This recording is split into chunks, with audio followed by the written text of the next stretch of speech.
Hello, everyone. Welcome back to The Art of Being a Woman. I'm your host, Courtney, and this week's topic is the art of allowing people to be themselves. As always, I am super excited to discuss this week's episode, specifically because I was so bad at this. It has always been easier for me to try to fix other people's problems for them. I'm not exactly sure why, although if I sit with myself long enough and I journal about it, I'm sure it'll be some deep psychological reason. But regardless, I have always had a hard time allowing people to truly just be themselves in their chaos, be themselves in their mess. And granted, sometimes people would come to me and ask me to help them with whatever problems they were going through in their life, and I would so gladly stop what I was doing and try my best to make their lives easier. But also, many times, that wasn't the case. Nobody really asked me to fix their problems for them. I just assumed that if I knew how to help someone, I should just do it, regardless if they even asked for it or not. I know I'm not the only person that does this.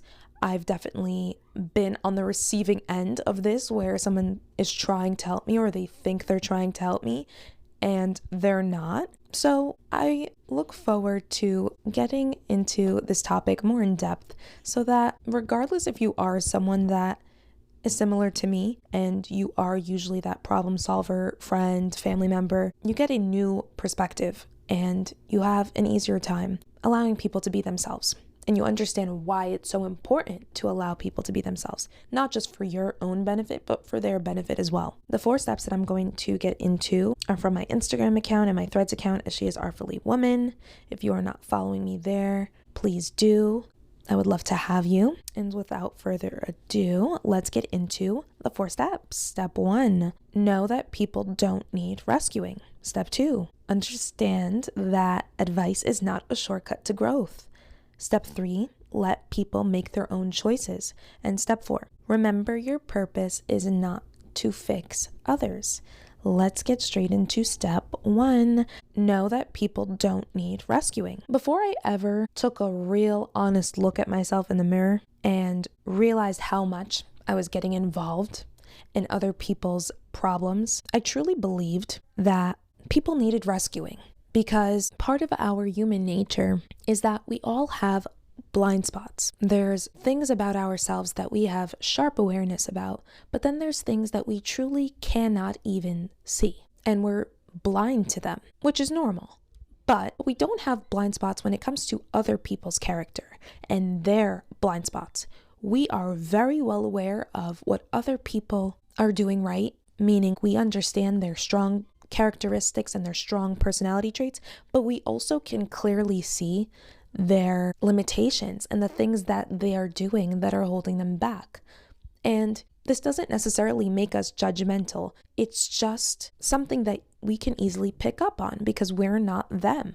We're not in their point of view. It's very easy when we see things objectively.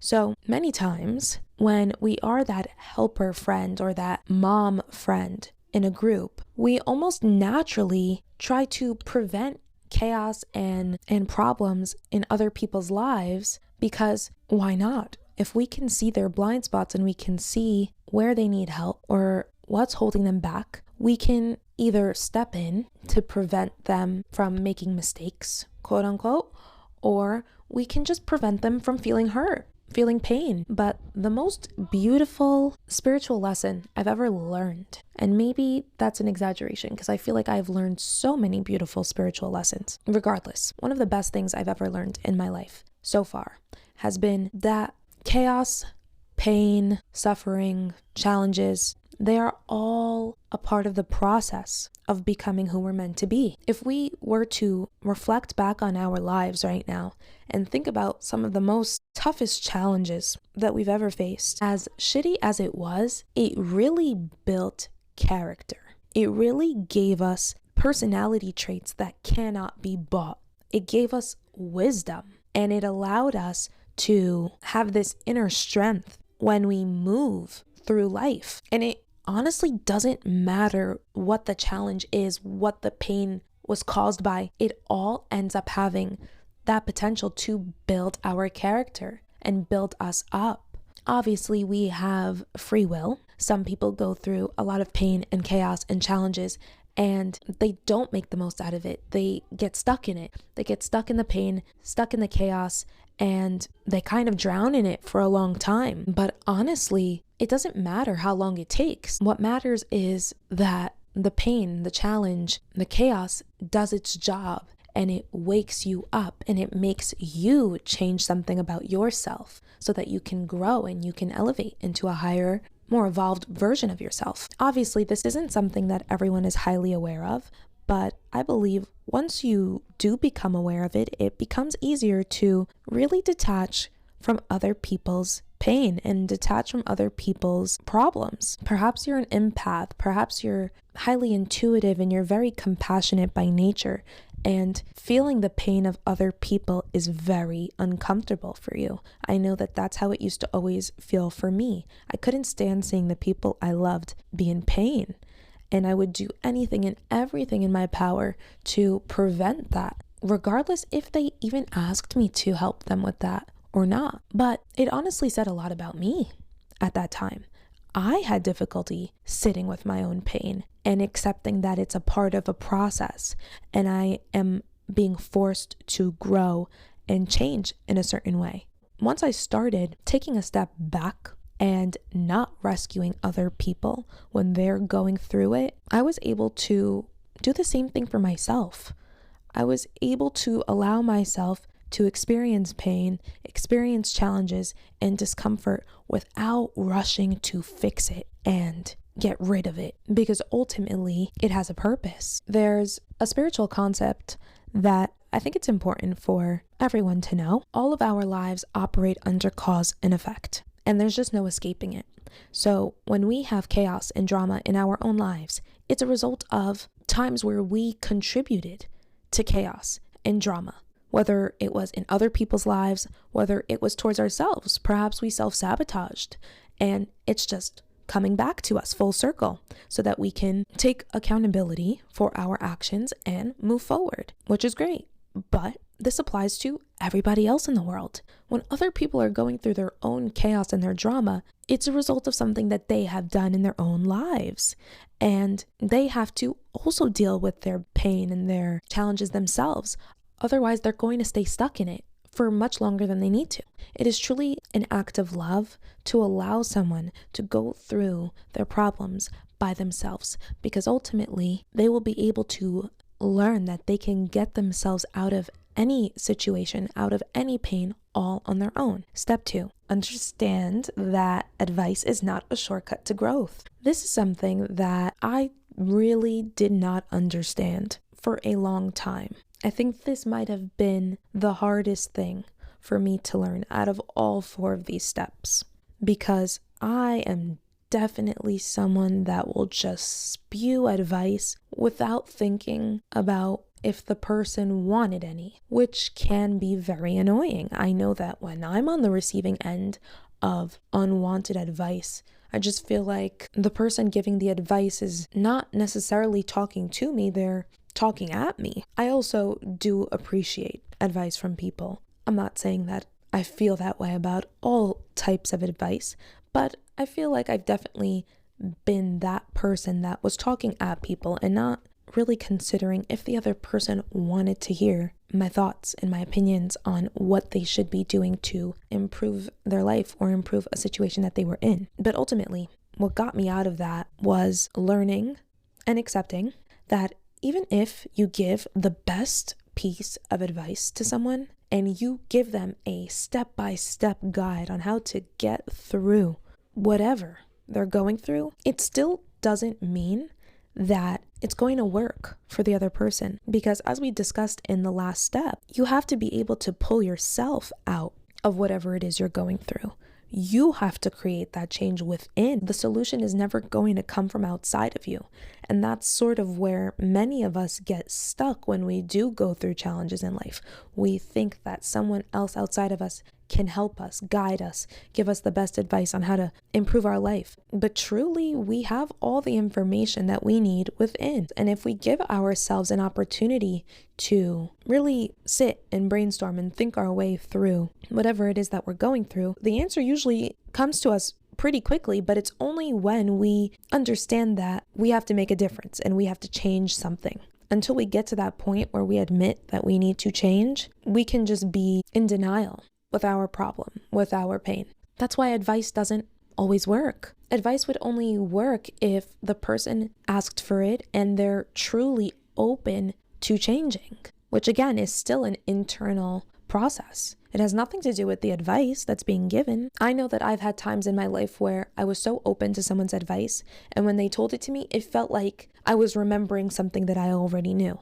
And I'm not saying that to say that I know everything, I don't, but when you are open to changing, guidance finds you very quickly. And it usually always points back to you. It ends up being something that only you can do for yourself. It's funny because I have this podcast and I aim to give advice with every episode, but ultimately I don't put any expectations on these episodes. I don't expect anyone to necessarily learn from any of my experiences or tell me that it helped them in any way.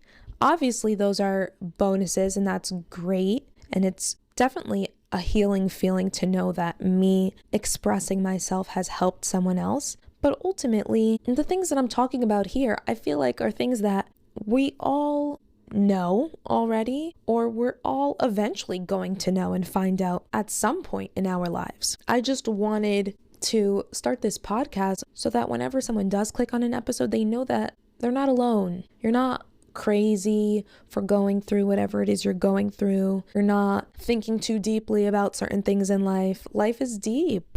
Things are deep, and there's a lot of internal transformations that we all go through throughout life, and it doesn't always get talked about, and that can create insecurity and sometimes shame. And I just wanted to alleviate that just a little bit, even if that means that only one person listens to this episode. I got a little off topic with this step, but I'm glad I did. I don't know if I ever really shared why I started this podcast. Maybe I have, briefly, but that is the ultimate reason. I don't think I share anything completely unique. I've definitely said things that other people have said on other podcasts or in books, and I'm just here to pass it on and honestly be a mirror. I feel like if you listen to this podcast, we're probably not too different from each other if you think about it, because if we were very different and you just didn't really get anything I was saying and you didn't understand why I feel certain ways about certain things, you just wouldn't listen. But if you are a weekly listener and you do gravitate towards an episode or two, then we have some things in common. And that's great, because that means that my mission was accomplished. I helped you feel less alone in how you feel. Before we get to step 3, I just want to close off step 2 by saying, before you decide to give someone advice, first make sure that they asked for your advice. Because if they didn't, it doesn't matter if it's perfect, they're not going to be open to receiving it, which is not necessarily a bad thing. It just means that they're not ready. They're going through their own process, and their process is going to take time. Next, if they did ask for your advice, definitely give your advice, be honest, and then detach completely. They don't have to take your advice whatsoever. They don't even have to agree with you, but at least you said what you said. Even if you know that you can get to them with your words because they trust you, they love you, so on and so forth, really try to hold your tongue, because they are going through a process that they need to get to the bottom of on their own. Step 3, let people make their own choices. Yes, this is something that I feel like I learned backwards. I feel like if I only focused on accepting that other people had to make their own choices, even when I knew, or at least I thought I knew, what a better choice would have been for someone was, I don't think I would have ever learned this lesson or understood it fully. It wasn't until I started realizing how much I was on the receiving end of this, where people would meddle into my business and try to convince me to make certain choices and tell me that they don't agree with my choices. That's when I really realized how important it is to be allowed to make your own decisions. And I'm not talking about random people telling you what to do. I'm talking about people that you love, people that you respect.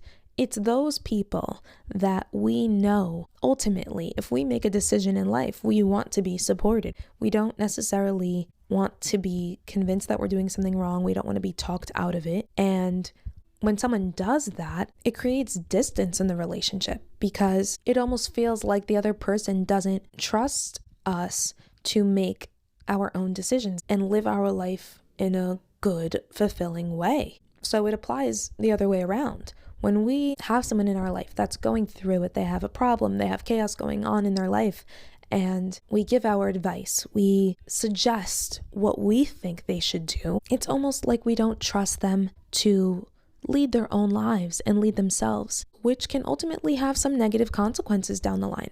I know that I've definitely experienced relationships in my life where I would be asked by other people, what choice do you think I should make? I was always around pretty indecisive people, actually. And I definitely have a very indecisive side to myself. Not so much anymore, but I did.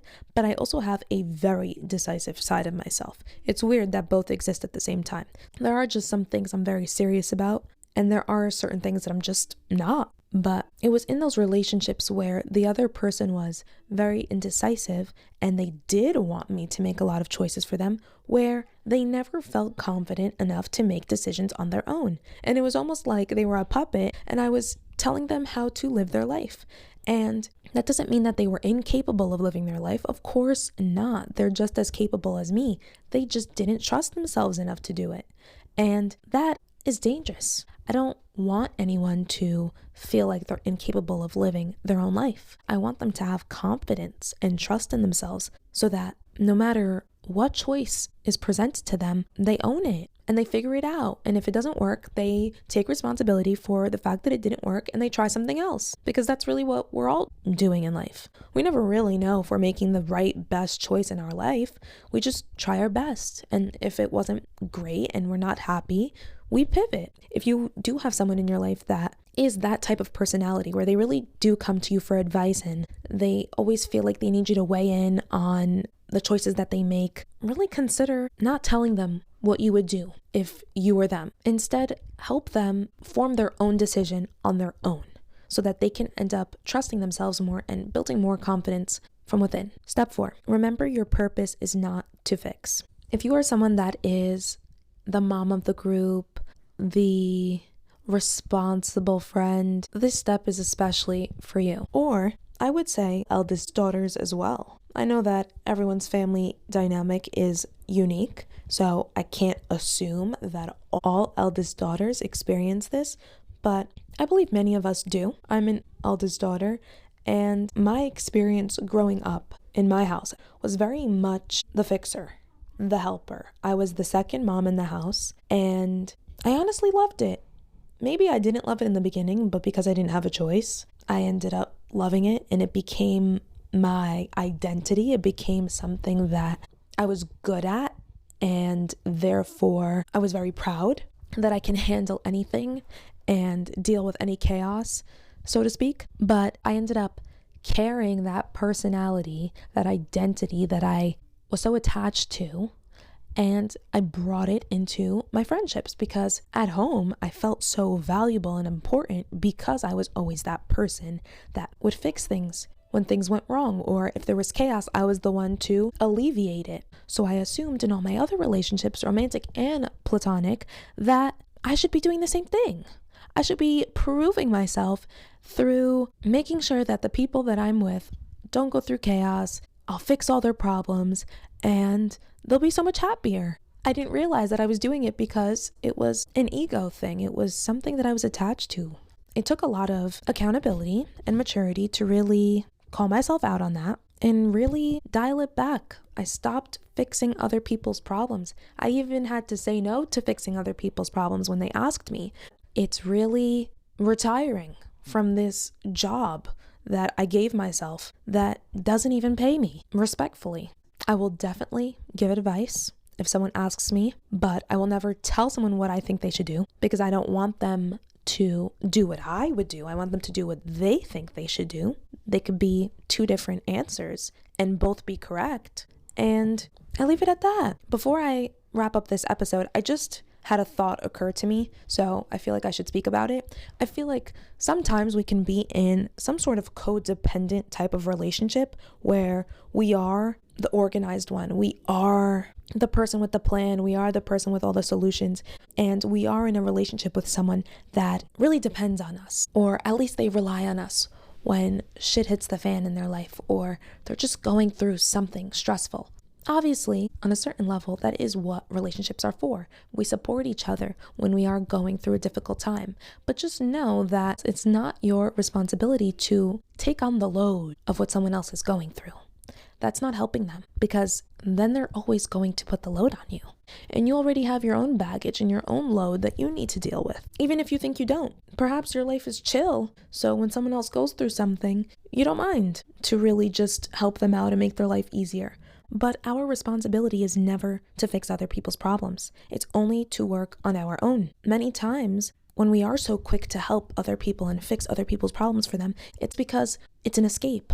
It's an escape from our own problems. It's an escape from having to get honest about what we need to fix within our life and focus on our own chaos. Because I believe we do tend to have some sort of problem or chaos in one area of our life or another. And that's not a bad thing. It's just an area where we need to go within and take responsibility and grow, as we mentioned earlier in this episode. So really consider that the next time you feel inclined to help someone by fixing their problems for them, by getting involved in someone's chaos, and keep that in mind with the chaos and the problems that you face on a personal level. Don't run and outsource information from other people to figure out how you're going to get out of your situation and what you're experiencing. Do what you would want someone you love the most to do. Go within, get to the bottom of how you can improve your life and get it done. Prove to yourself that you're capable, and prove to yourself that you've always had it within you. You have everything you need within you to be successful, to be happy, to get through anything in life. I hope you enjoyed listening to this episode. I definitely enjoyed this topic. I feel like mastering how to allow people to be themselves has definitely helped me become more calm, cool, and collected, because I used to really not be any of those things. I definitely was just more high strung. I cared a lot about everything. I cared a lot about other people, their pain, their chaos, and it's all nice and it sounds great because it means that I was empathetic and very understanding and helpful. Wow, those are great traits. But at the same time, it takes a toll on a person, and it doesn't have to. If you enjoyed this topic, please rate this podcast and follow this podcast if you aren't already, so that you can get updates when I post a new episode, which is every week on Tuesdays. I hope you have an amazing week. I would love to hear your thoughts on this topic and your experiences. So feel free to leave a comment or message me privately on Threads or Instagram. I'd love to connect with you. I love you all. Until next episode, bye for now.